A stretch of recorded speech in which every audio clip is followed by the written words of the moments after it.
Good evening all. Mid cap ഡോക്ടറിൻ്റെ post market and pre മാർക്കറ്റിലേക്ക് എല്ലാവർക്കും സ്വാഗതം.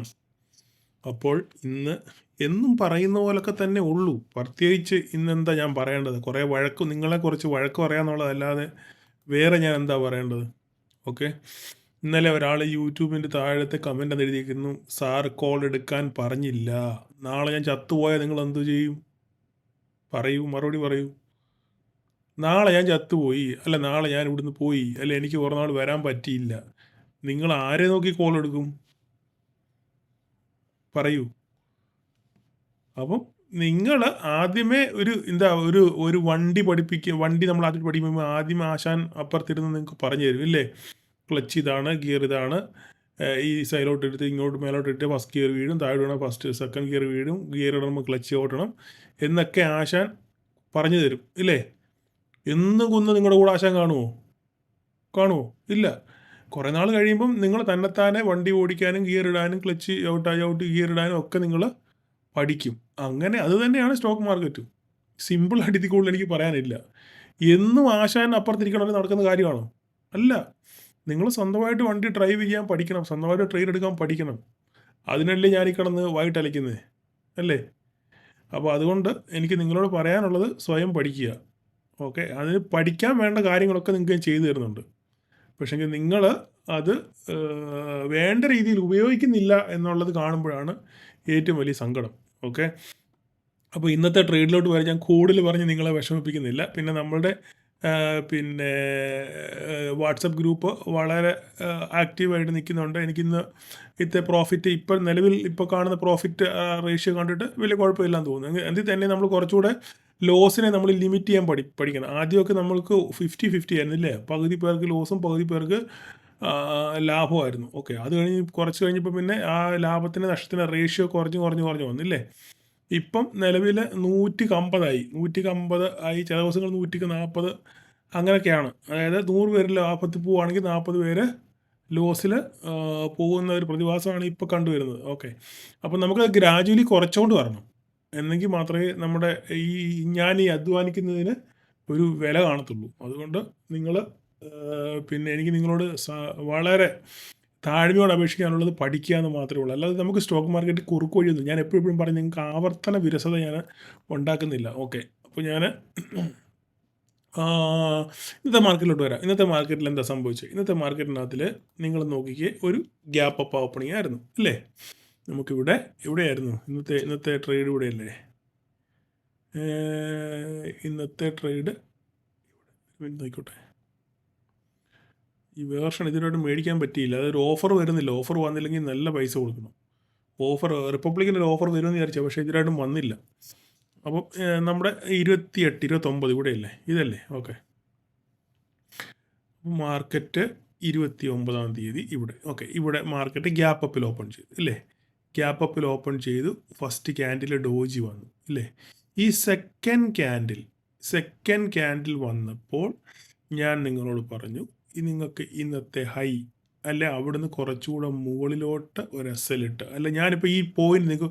അപ്പോൾ ഇന്നൊരാൾ ചോദിച്ചു, ചേട്ടൻ എങ്ങനെ ഈ 23.075 കിട്ടി എന്ന് ഇന്നൊരാൾ എന്നോട് ഇൻബോക്സിൽ ചോദിച്ചു. ഓക്കെ, അതിനുള്ള മറുപടിയാണ് ഞാൻ ആദ്യം പറയാൻ പോകുന്നത്.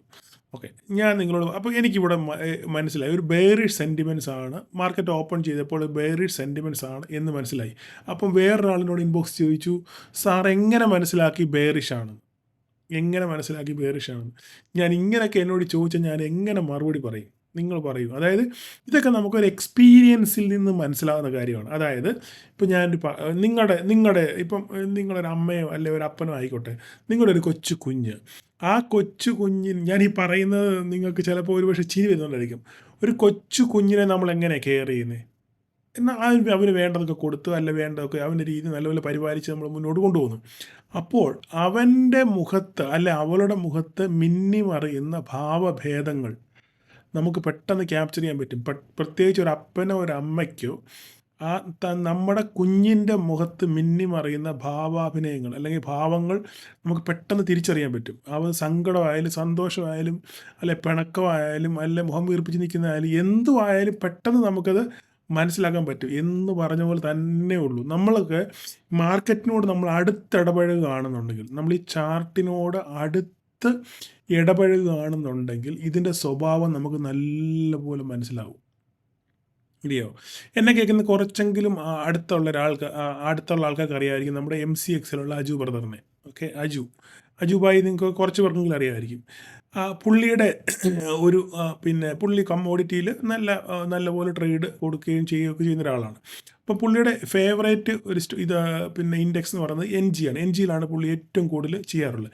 പുള്ളി ഈ NG വിളിക്കുന്നത് നൻപൻ എന്നാണ് വിളിക്കുന്നത്, നൻപൻ. ഓക്കെ, നൻപൻ എന്ന കാര്യം അറിയാമോ? പുള്ളിക്കറിയാം ഈ NG എങ്ങോട്ട് പോകും, എവിടം വരെ പോകും, എവിടം വരെ പോയിട്ട് ഇവിടുന്ന് വരെ തിരിച്ചു വരും എന്നൊക്കെ വളരെ കൃത്യമായിട്ട് ഇതറിയാം. ഇത് ഒരു ദിവസം കൊണ്ട്, 2 ദിവസം കൊണ്ട്, 1 മാസം കൊണ്ട്, 3 മാസം കൊണ്ട്, 6 മാസം കൊണ്ട് പഠിച്ചതല്ല. ഇത് വർഷങ്ങളോളം ഇതിൻ്റെ കൂടെ നടന്ന് നമ്മൾ അതുകൊണ്ട് എത്ര കിടന്ന് തുള്ളിയാലും ഇത് NG എവിടം വരെ പോകും, അല്ലെങ്കിൽ എവിടം വരെ വീഴും എന്നുള്ളത് ഇദ്ദേഹത്തിന് കൃത്യമായിട്ട് അറിയാം. എന്ന് പറഞ്ഞ പോലെ ഉള്ളൂ. നിങ്ങൾ സ്വന്തമായിട്ട് ഒരു ഇൻഡെക്സിനെ അല്ലെങ്കിൽ നിങ്ങളുടെ ചാർട്ടിനെ പ്രണയിക്കാൻ തുടങ്ങിക്കഴിഞ്ഞാൽ പിന്നെ നിങ്ങൾക്ക് ആ ക്യാൻഡിലുകളുടെ സ്വഭാവം വെച്ച് ഞാനിപ്പോൾ ഒരു ഇൻഡെക്സിനെ ഞാൻ പറയുന്നില്ല, ഞാനിപ്പോൾ ചാർട്ടിനെയാണ് പറയുന്നത്. ചാർട്ടിൻ്റെ ലെവലുകളെ അല്ലെങ്കിൽ ചാർട്ടിലെ ഈ ക്യാൻഡിലുകളെ നിങ്ങൾ ശരിക്കും പഠിക്കാൻ തുടങ്ങിക്കഴിഞ്ഞാൽ പിന്നെ നിങ്ങൾ വീഴുന്ന ഓരോ ക്യാൻഡിലിൻ്റെ സ്വഭാവം നിങ്ങൾക്ക് നല്ല വൃത്തിയായിട്ട് പെട്ടെന്ന് മനസ്സിലാകും. പിന്നെ നിങ്ങൾ ഈ പടപടവും താഴോട്ട് വന്നിട്ട് പിന്നെ മേലോട്ട് ഇത്ര ഗ്രീൻ ക്യാൻഡിൽ കണ്ടാൽ നിങ്ങൾ പേടിക്കത്തില്ല. കാരണം നിങ്ങൾക്കറിയാം ഈ പോയ സാധനം പോലെ തിരിച്ചു വരുമെന്ന്. അതേസമയം ഒരു ബിഗിനറാണ് ഈ ഒരു ബിഗിനറാണെങ്കിലോ ഇവിടുന്ന് താഴോട്ട് വീണ് പൊട്ടത്ത് ചെയ്യുക, വീഴുമ്പോൾ ഈ ഗ്രീൻ ക്യാൻഡിലാണ് ഒപ്പം തന്നെ ഇവിടുന്ന് എക്സിറ്റ് ആവും. എന്നിട്ട് വേണമെങ്കിൽ ഇവിടുന്ന് ഒരു കോൾ ഓപ്ഷൻ എടുക്കും. ഓക്കെ, എന്നിട്ട് അടുത്ത ക്യാൻഡിൽ നേരെ തിരിച്ച് താഴെ വരും, എല്ലാം പോകും. മനസ്സിലായി എന്ന് പറഞ്ഞ പോലെ നമ്മൾ ഇതിനെ പ്രണയിക്കുകയാണെന്നുണ്ടെങ്കിൽ, ഈ ക്യാൻഡിലുകളെ ചാർട്ടുകളെ പ്രണയിക്കുകയാണെന്നുണ്ടെങ്കിൽ ഇതിൻ്റെ സ്വഭാവം നമ്മൾ ശരിക്കും അടുത്തറിയാൻ നമ്മൾ ശ്രമിച്ചാൽ നമുക്കൊന്നും പേടിക്കേണ്ട കാര്യമില്ല. ഇത് എവിടം വരെ പോവും, എങ്ങനെ പോവും, എവിടെ നിൽക്കും എന്നൊക്കെ നമുക്ക് കൃത്യമായിട്ട് മനസ്സിലാകും. അതിന് നമ്മൾ ചെയ്യേണ്ടതെന്ന് പറഞ്ഞു കഴിഞ്ഞാൽ ഇതിൻ്റെ കൂടെ സഞ്ചരിക്കുക, ഇതിൻ്റെ സ്വഭാവം പഠിക്കുക. കുത്തിയിരുന്ന് നിങ്ങൾ പഠിച്ചോളുന്നു. ഇത് പഠിക്കുന്നത് നിങ്ങൾക്ക് സ്റ്റോക്ക് മാർക്കറ്റ് നിലനിൽക്കണമെങ്കിൽ, ഓപ്ഷൻ ബൈങ്ങിൽ നിങ്ങൾ വിജയിക്കണം എന്നുണ്ടെങ്കിൽ നിങ്ങൾ ഈ ചാർട്ട് പഠിക്കും. ഞാൻ എൻ്റെ അനുഭവത്തിൽ നിന്ന് പറയുന്നത്, നിങ്ങൾ ഈ ചാർട്ട് പഠിക്കുകയാണെന്നുണ്ടെങ്കിൽ നിങ്ങൾക്ക് 100% നിങ്ങൾക്ക് ഓപ്ഷൻ ബൈങ്ങിനകത്തിൽ, സ്റ്റോക്ക് മാർക്കറ്റ് ട്രേഡിങ്ങിനകത്തിൽ വിജയിക്കാം. നിങ്ങൾക്ക് ഏത് ഇൻഡെക്സ്, നിങ്ങൾ ഈ ഒറ്റ ചാർട്ട് പഠിച്ചു കഴിഞ്ഞാൽ, ഈ ചാർട്ടിൻ്റെ സ്വഭാവം പഠിച്ചു കഴിഞ്ഞാൽ നിങ്ങൾക്ക് ഏത് ഇൻഡെക്സിലും നിങ്ങൾക്ക് ട്രേഡ് ചെയ്യാൻ പറ്റും. അത് നിഫ്റ്റി എന്നല്ല, MCX എന്നല്ല, ഏത് ഗോൾഡോ സിൽവറോ ഏത് മണ്ണാങ്കട്ടയായാലും നിങ്ങൾക്ക് ഏത് കിടുതാപ്പാന്ന് പറഞ്ഞാലും നിങ്ങൾക്ക് ട്രേഡ് ചെയ്യാൻ പറ്റും. പക്ഷേ നിങ്ങൾ ആദ്യം പഠിക്കേണ്ടത് ഈ ക്യാൻഡിലുകളുടെ സ്വഭാവമാണ്. ഓക്കെ, ഞാനിപ്പോൾ ഇത് പറയുമ്പം ഇതിനെതിരഭിപ്രായമുള്ള ധാരാളം ആൾക്കാർ കാണും. But I don't care. ഞാൻ എൻ്റെ അനുഭവത്തിൽ നിന്നാണ് നിങ്ങളോട് ഞാനിത് പറയുന്നത്. ഓക്കെ, അപ്പം നമ്മൾ ഇനിയും മാർക്കറ്റിലോട്ട് വരാം. അപ്പോൾ ഓരോരുത്തർ ചോദിക്കുന്ന ക്വസ്റ്റ്യൻ ഇങ്ങനെ പറഞ്ഞു പോവുക. അപ്പം മാർക്കറ്റ് ഇവിടുന്ന് ഗ്യാപ്പ് അപ്പിൽ ഓപ്പൺ ചെയ്തു. അതിനുശേഷം മാർക്കറ്റ് അപ്പോൾ ഈ ക്യാൻഡിൽ വന്നപ്പോൾ ഞാൻ പറഞ്ഞു നിങ്ങൾ ഇവിടുന്ന് ഒരു P നോക്ക്. ഞാനിത് പറഞ്ഞത് ഇതാണ് ഞാൻ SL പറഞ്ഞത്. അപ്പോൾ ഈ ചോദ്യം 23.0 ചേട്ടൻ എങ്ങനെ കിട്ടി, എങ്ങനെ പറഞ്ഞു എന്നുള്ളത്, ഇത് ഞാൻ കാൽക്കുലേറ്റ് ചെയ്ത് പറഞ്ഞത്. അതായത് ഞാനിവിടെ ഒരു SL പറയുകയാണെന്നുണ്ടെങ്കിൽ എനിക്ക് ആക്ച്വലി SL പറയേണ്ടത് ഇവിടെയാണ്, അല്ല ഇതിൻ്റെ ഈ ഹൈ SL പറഞ്ഞാൽ ഇതൊരു 50 to 70% അടിച്ചു പോകാനുള്ള ചാൻസ് വളരെ കൂടുതലാണ്. കാരണം ചിലപ്പം ഒരു പക്ഷേ ഒരു ഫ്ലാഷ് ഇങ്ങനെ വന്നിട്ട് നേരെ തിരിച്ച് താഴോട്ടിടാൻ സാധ്യതയുണ്ട്. അതുകൊണ്ടാണ് ഞാൻ ഈ ഹൈയേക്കാൾ ഒരു 20 പോയിൻ്റ് മേളിലുള്ളൊരു SL പറഞ്ഞത്. മനസ്സിലായി? അതാണ് അതിൻ്റെ ലോജിക്ക്. യഥാർത്ഥത്തിൽ നമ്മുടെ SL എന്ന് പറഞ്ഞാൽ ഈ SL ഒരിക്കലും നമുക്ക് വെക്കാൻ പറ്റില്ല. കാരണം ഇത്ര ഹ്യൂജ് SL ആണ്, ഭയങ്കര വലിയ SL ആണ്. ഏകദേശം ഇവിടുന്ന് 75 ഒരു 10-80 പോയിൻറ്റോളം നമുക്ക് SL ഉണ്ട്. അത് പറ്റത്തില്ല. അപ്പം ഞാനതുകൊണ്ട് ഇതിൻ്റെ ഹൈന്ന് ഒരു 20 പോയിൻറ്റ് മേൽ കയറ്റി വെച്ച് നമ്മുടെ ഒരു കാൽക്കുലേഷനാണ് നമ്മളെ ഒരു SL പറഞ്ഞത്. അല്ലാതെ അവിടെ വേറെ വലിയ സപ്പോർട്ടുള്ള റെസിസ്റ്റൻസുകളോ ഒന്നുമില്ല. പിന്നെ ഞാൻ വേറെ ഒരെണ്ണം കണ്ടത് ഇവിടെയാണ്, പ്രീവിയസിൻ്റെ ഒരു സപ്പോർട്ട് ഇവിടെ കണ്ടു. അതായത് നിങ്ങൾക്ക് നോക്കിക്കഴിഞ്ഞാൽ മനസ്സിലാവും. ഞാനൊന്ന് എക്സ്റ്റെൻഡ് ചെയ്ത് കാണിക്കാം. ഞാനത് പറഞ്ഞതിന് ചെറിയൊരു ലോജിക്ക് വേണമെങ്കിൽ പറഞ്ഞു കാണിക്കാം. നിങ്ങളിപ്പോൾ ഈ വര ഞാനിപ്പോൾ ഇങ്ങോട്ട് എക്സ്റ്റെൻഡ് ചെയ്യുവാണെന്നുണ്ടെങ്കിൽ ഇതാ നോക്കിക്കേ, ഇത് കണ്ടോ ഇതൊരു റെസിസ്റ്റൻസ്. അപ്പോൾ അതുകൂടൊക്കെ മനസ്സിൽ കണക്കാക്കിക്കൊണ്ടാണ് ഞാൻ ഒരു സംഭവം പറഞ്ഞത്. ഇപ്പോൾ നിങ്ങൾക്ക് കാര്യം ഏകദേശം പിടികിട്ടിയല്ലോ. ഓക്കെ, അപ്പോൾ ഇനി നമുക്ക് മാർക്കറ്റിലേക്ക് വരാം. അപ്പോൾ ഞാനിങ്ങനെ ഓരോരോ കാര്യങ്ങൾ പറഞ്ഞു പോകുമ്പോൾ നിങ്ങൾക്ക് ചിലപ്പം ബോറടിക്കുന്നുണ്ടെങ്കിൽ നിങ്ങൾ ക്ഷമിക്കണം കേട്ടോ. ഇതൊക്കെ മാർക്കറ്റിൻ്റെ ഭാഗമാണ്. നമ്മളിത് പഠിച്ചെങ്കിലേ ഒക്കത്തുള്ളൂ. അതുകൊണ്ടാണ് ഈ പറയുന്നത്. ഓക്കെ. അതിനുശേഷം അപ്പോൾ ഞാൻ പറഞ്ഞു ഇവിടെ നിങ്ങൾക്ക് ട്രേഡ് എടുക്കാൻ പറഞ്ഞു. കൃത്യമായിട്ട് നമുക്ക് സൂപ്പറായിട്ടൊരു ഒരു ഒരു 60 പോയിന്റ് നമുക്കിവിടെ കിട്ടി. ഇല്ല ഇതെത്ര 40 പോയിട്ട് 10 ഒരു 50 ടു 60 പോയിന്റ് നമുക്ക് ഈ ഒറ്റ ക്യാൻഡിൽ കിട്ടി. ഈ ക്യാൻഡിൽ നമ്മൾ എടുക്കാൻ പറഞ്ഞു ഇല്ലേ? മുകളിലോട്ട് പോയിട്ട് തിരിച്ച് വന്ന് ഇവിടെ വന്നു. അപ്പോൾ ഞാൻ ഇവിടെ വന്നപ്പോഴേ ഗ്രൂപ്പിൽ ഞാൻ മെസ്സേജ് ഇട്ടു, നിങ്ങൾ ന്യായം ബുക്ക് ചെയ്യൂ. ഞാൻ ഇതിട്ടപ്പോൾ തന്നെ ഈ ന്യായം ബുക്ക് ചെയ്തിട്ടപ്പോൾ തന്നെ പലരും സ്ക്രീൻഷോട്ട് എനിക്ക് അയച്ചു. ചേട്ടാ ഞാൻ ഇന്നത്തെ പരിപാടി അവസാനിപ്പിച്ചു, എനിക്ക് പ്രോഫിറ്റ് കിട്ടി, ഞാൻ പോവാം ന്യായം. അപ്പോൾ അവരുടെ മനസ്സിൽ ന്യായം കയറി കഴിഞ്ഞു. അവരതുകൊണ്ട് പരിപാടി നടന്നു. ആദ്യത്തെ 15 മിനിറ്റ് മാർക്കറ്റ് നിങ്ങൾ ശ്രദ്ധിച്ച് നോക്കിയേ, മാർക്കറ്റ് ഓപ്പണായി 15 മിനിറ്റ് കഴിഞ്ഞപ്പോൾ എൻ്റെ ട്രേഡ് അവസാനിച്ചു. എൻ്റെ അല്ല, ഈ പറഞ്ഞവരുടെ എല്ലാം ട്രേഡ് അവസാനിച്ചു. നിങ്ങളൊന്ന് ആലോചിച്ച് നോക്കിയേ, രാവിലെ വൈകുന്നേരം 3:30 വരെ എൻ്റെ ചോട്ടി കുത്തിരിക്കണം വല്ല കാര്യമുണ്ടോ? 15 മിനിറ്റ് കഴിഞ്ഞപ്പോൾ എൻ്റെ ട്രേഡ്, ഇന്നത്തെ ട്രേഡ് കഴിഞ്ഞു. എനിക്ക് ഇവിടുന്ന് 20-25 പോയിന്റ് ഒരു ലോട്ടിൽ എനിക്ക് 20 പോയിന്റ് കൂട്ടിക്കോ, 20 പോയിന്റ് കിട്ടി. നിങ്ങളൊന്ന് ആലോചിച്ച് നോക്കി. അപ്പം ഇങ്ങനെയാണ് നമ്മൾ ന്യായം പാലിക്കുന്നത്. ഓക്കെ. അപ്പം ഞാൻ പറഞ്ഞു ഇവിടെ ബുക്ക് ചെയ്തവർ ഇനി ഭീകരമായിട്ട് ഫോൾ വരുമെന്ന് വിചാരിച്ച് നിങ്ങൾ കൈ പിടിച്ചുകൊണ്ടിരുന്ന കാണും. മാർക്കറ്റ് നേരെ തിരിച്ച് റിവേഴ്സൽ പോയി. അപ്പം സോറി. അപ്പം മാർക്കറ്റ് അതിന് ശേഷം എന്ത് ചെയ്തു, അവിടുന്ന് റിവേഴ്സിൽ പോയി. ഓക്കെ, നമ്മുടെ കയ്യിൽ ഒതുങ്ങുന്ന കേസല്ല. അപ്പം വീണ്ടും നമ്മൾ ഈ SL ഇവിടെ തന്നെ മെയിൻറ്റെയിൻ ചെയ്യുകയാണ്. അപ്പോൾ അതുപോലെ തന്നെ അവിടെ വന്ന് തട്ടി വീണ്ടും തിരിച്ചു വന്നു. അപ്പോൾ എനിക്കൊരു പ്രതീക്ഷ ഉണ്ടായിരുന്നു മാർക്കറ്റ് ഇവിടെ വീണ്ടും തിരിച്ച് വീഴും ഒരു പ്രതീക്ഷ ഉണ്ടായിരുന്നു, ഇല്ലായിരുന്നു. ഓക്കെ, SL അടിച്ചു. ഞാൻ പറഞ്ഞു SL അടിച്ചു, SL ഹിറ്റായി, ഹോൾഡ് ചെയ്തവർ SL ഹിറ്റായി എന്ന് പറഞ്ഞു.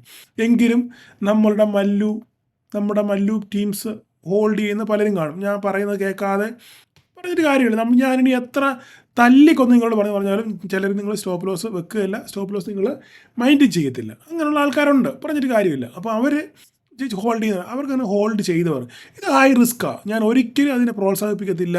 SL ആണ്, SL നമ്മൾ റെസ്പെക്റ്റ് ചെയ്യണം. ഓക്കെ, അത് ഹോൾഡ് ചെയ്തവർക്ക് ഒരു പക്ഷേ ചിലപ്പോൾ അവർ ഇവിടം വരെ ഹോൾഡ് ചെയ്യുന്നുണ്ട്. ഈ ട്രെൻഡ് ലൈൻ നമ്മൾ കഴിഞ്ഞ കുറേ ദിവസങ്ങളായിട്ട് പറയുന്നു, ഹൈ റിസ്ക് ട്രേഡേഴ്സ് ഈ ട്രെൻഡ് ലൈന് ചിലപ്പം അവർ ഒരു SL ആയിട്ട് പരിഗണിച്ച് വെക്കാം. കാരണം ഹൈ റിസ്ക് ഹൈ റിവാർഡ് എടുക്കുന്നവരായിരിക്കും.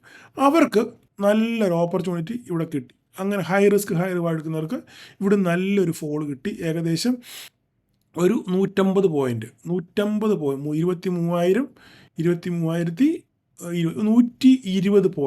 ഇവിടുന്ന് ഇവിടം വരെ ഇവർക്ക് 120 പോയിൻറ്റ് കിട്ടി. ഇവിടുന്നും ബുക്ക് ചെയ്ത് ഇറങ്ങിയവർ ഭാഗ്യവാന്മാർ. ഇവിടെയും നമ്മൾ ഇന്നലത്തെ കൂടി ഇവിടെ ഒരവത്തം പറ്റി, രണ്ടാമത്തെ അവത്തം ഇവിടെയാണ്. ഇവിടുന്ന് വീണ്ടും ഭീകര ഫോൾ കിട്ടുമെന്ന് പറഞ്ഞ് നോക്കിയിരുന്നു. അതിനുശേഷം മാർക്കറ്റ് വന്നപ്പോൾ തന്നെ തിരിച്ച് അടുത്ത ക്യാൻഡിൽ കയറിപ്പോയി.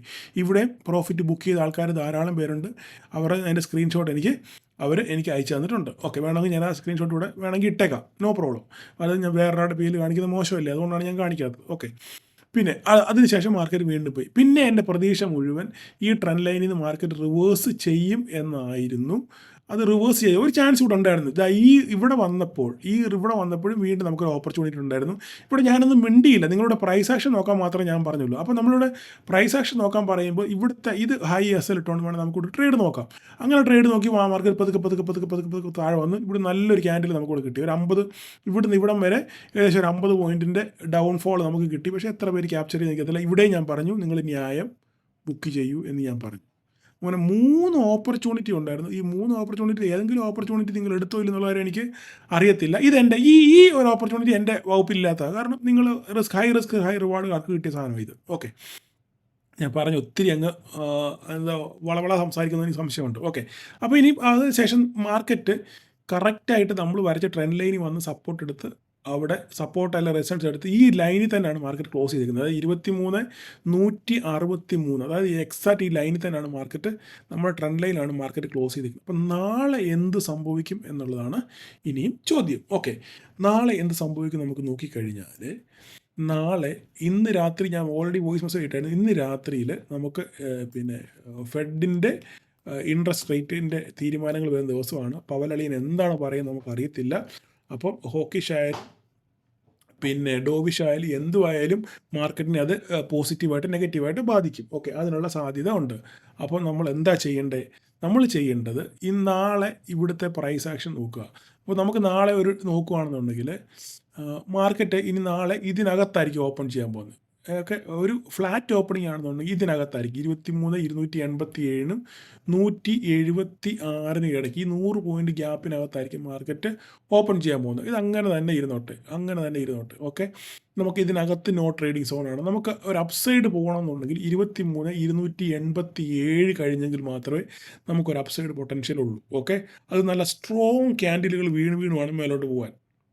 അല്ലാതെ ചുമ്മാ ഇതുമാതിരി ഇങ്ങനെ കയറി ഇറങ്ങി പോയിട്ട് അങ്ങനെയുള്ള ക്യാൻഡിൽ ഇട്ടിട്ട് കാര്യമില്ല. നല്ല സ്ട്രോങ് ക്യാൻഡിലാണ് പൊട്ടാന്ന് പോകുന്ന നല്ല സ്ട്രോങ് ക്യാൻഡിലുകൾ കിട്ടിക്കഴിഞ്ഞെങ്കിൽ മാത്രമേ നമുക്കൊരു അപ്സൈഡ് ഇവിടുന്ന് 23,287 മുകളിൽ നമുക്ക് പറയാൻ പറ്റത്തുള്ളൂ. ഇല്ല എന്നുണ്ടെങ്കിൽ ഇതിന് ഈ ട്രെൻഡ് ലൈൻ്റെ താഴെ സസ്റ്റെയിൻ ചെയ്യുകയാണെന്നുണ്ടെങ്കിൽ ഈ ട്രെൻഡ് ലൈനിന് താഴെ ഒരു 15 മിനിറ്റ് ക്യാൻഡിൽ, ഈ ട്രെൻഡ് ലൈനിന് താഴെ വീണ്ടും പറയുന്നു, ഒരു 15 മിനിറ്റ് ക്യാൻഡിൽ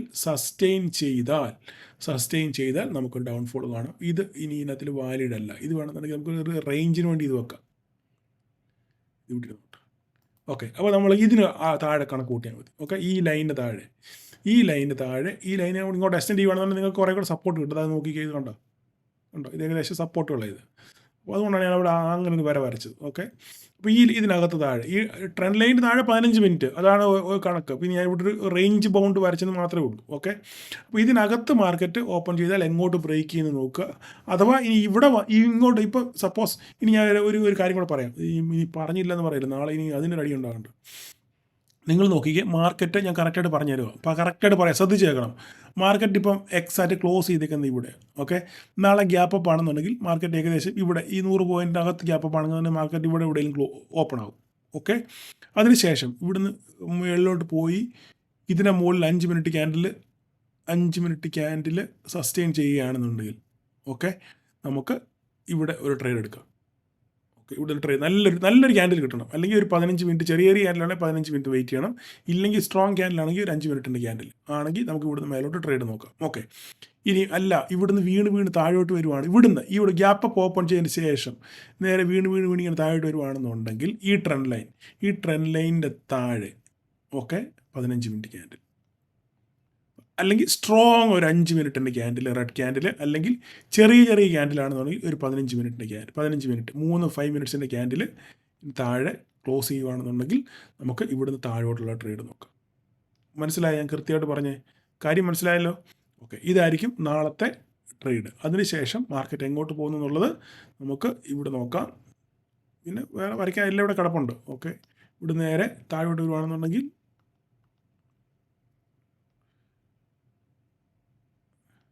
ഓപ്പോസിറ്റ് വരയ്ക്കും.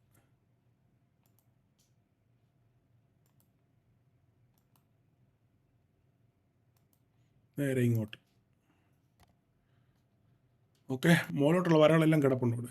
താഴോട്ട് ഇത് 23,000 23,000 പൊട്ടിയാൽ പിന്നെ നമുക്ക് അടുത്ത റോളിലൂടെ കിടപ്പുണ്ട്, പറയേണ്ട കാര്യമില്ലല്ലോ. 23,000 പൊട്ടിയാൽ പിന്നെ ഫ്രീ ഫോളാണ്. പക്ഷെ അതൊക്കെ എന്തൊക്കെ സംഭവിക്കുന്നുള്ള കാര്യം നാളെ നമുക്ക് കണ്ടറിയണം. ഓക്കെ, അതിന് ശേഷമുള്ളത് ഇങ്ങോട്ടൊരിത് പിന്നെ പൊട്ടുവാണെങ്കിൽ താഴോട്ട് അതവിടെ കിടക്കട്ടെ. പിന്നെ നമുക്ക് നോക്കാം. ഈ കളറങ്ങ് മാറ്റിയേക്കാം. ഓക്കെ, അപ്പം ഇതാണ് നമ്മുടെ റേഞ്ച്. ഓക്കെ, ഇത് നമ്മുടെ 23,000 റേഞ്ച്. കളർ മാറ്റാം. 23,000 ഇതാണ് നമ്മുടെ റേഞ്ച്, ഇതും നമ്മുടെ റേഞ്ച്. ഓക്കെ, ഇതിനെ മുകളിൽ ബ്ലൂ ആക്കിയേക്കാം. അപ്പോൾ നമുക്ക് റേഞ്ച് പെട്ടെന്ന് മനസ്സിലാവുമല്ലോ. അപ്പോൾ ഇത് രണ്ടുമാണ് നമ്മുടെ റേഞ്ച്. ഇതിനകത്ത് ഓപ്പൺ ചെയ്യാൻ ഞാൻ കാര്യമെല്ലാം കൃത്യമായിട്ട് പറഞ്ഞു, മേലോട്ട് താഴോട്ടെന്നുള്ളത് നമുക്കിവിടെ നോക്കിയിട്ട് നമുക്ക് നാളെ നമുക്ക് ലൈവ് മാർക്കറ്റിൽ നമുക്ക് അപ്ഡേറ്റ് ചെയ്യാം എന്താ സംഭവിക്കുന്നുള്ള കാര്യം നമുക്ക് നോക്കാം. കാരണം എനിക്കൊരു സത്യം പറഞ്ഞാൽ ഒരു കൺവിക്ഷൻ എനിക്ക് അങ്ങോട്ട് വരുന്നില്ല. കാരണം അത്രയ്ക്കൊരു സ്ട്രോങ് കാണിക്കുന്നത്. ഇപ്പം ഞാൻ നിങ്ങളോട് പറഞ്ഞല്ലോ, എനിക്ക് മേലോട്ട് ഒരു നോക്കാനൊരു കൺവിക്ഷൻ അല്ല. കാരണം ക്യാൻഡിലുകൾക്ക് അത്ര ശക്തിയില്ല. മനസ്സിലായേ? ക്യാൻഡിലുകൾക്ക് അത്ര ശക്തി ഇല്ലാത്തതുകൊണ്ട് നമുക്കത് മുകളിലോട്ട് പോകുമെന്ന് നമുക്ക് പറയാനങ്ങോട്ട് പറ്റുന്നില്ല. അത്രയേ ഉള്ള അതിനകത്തിൽ കാര്യമല്ല, വേറെ കാര്യങ്ങളൊന്നുമില്ല. അല്ലാതെ ഞാൻ പറഞ്ഞിട്ട് ചാർട്ടിൽ പറഞ്ഞിട്ട് പിന്നെ പറയാത്തത് എന്തുകൊണ്ടാണ്, കൺവിക്ഷൻ ഇല്ലാത്തതെന്ന് പറഞ്ഞു കഴിഞ്ഞാൽ മാർക്കറ്റിൻ്റെ സ്വഭാവം കൂടെ നമ്മൾ മനസ്സിലാക്കണ്ടേ, സെൻറ്റിമെൻറ്റ്സ് കൂടെ നമ്മൾ മനസ്സിലാക്കണ്ടേ, എന്നെങ്കിലും നമുക്ക് ട്രേഡ് പറയാൻ പറ്റത്തുള്ളൂ. ഓക്കെ, അപ്പോൾ കൂടുതൽ പറഞ്ഞ് ദീർഘിപ്പിക്കുന്നില്ല. അപ്പോൾ നാളെ എല്ലാവർക്കും ഒരു പ്രോഫിറ്റബിൾ ഡേ ആശംസിക്കുന്നു. Thank you all.